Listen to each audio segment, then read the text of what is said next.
मराठी माणसांनी पडून दाखवावं, आम्ही त्यांना आपटून आपटून मारू. नाही, खरं म्हणजे भारतीय जनता पार्टीचं सरकार ज्या टायमापासून या देशमध्ये किंवा या राज्यामध्ये आलेलं आहे, कामाची गोष्ट होतच नाही ना. शेवटी काय, जाती जातीमध्ये, भाषा भाषामध्ये कोण कोणाला मारतोय. सरकारचं काम आहे सगळ्यांना संरक्षण देणे. कोणी चुकीचं काम करत असेल, कोणी कायदा हातामध्ये घेत असेल, त्याच्यावरती कठोर कारवाई झाली पाहिजे. आज महाराष्ट्रामध्ये शेतकरी आत्महत्या करत आहेत. महिलांवरती अत्याचार एवढ्या संख्येने वाढलाय की आजपर्यंत झालेलंच नाही.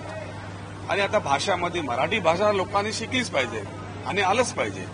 जर येत नसेल तर जर कोणी मारत असेल तर त्यांना सरकारने बसलं ना पाहिजे, त्याच्यावरती कठोर कारवाई झाली पाहिजे.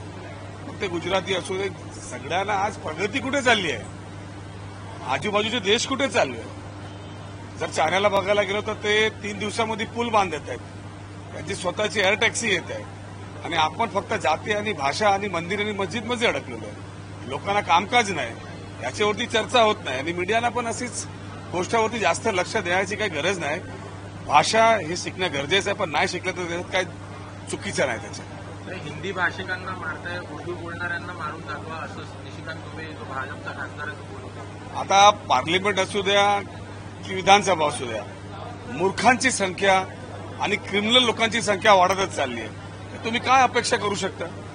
ज्याने अभ्यास नाही, ज्यांनी कधी काही चांगली कामं केली नाही, त्यांच्याकडून अशी सगळी स्टेटमेंट येणार आहे. अशा मूर्खांबद्दल बोलणं मला वाटत नाही योग्य आहे.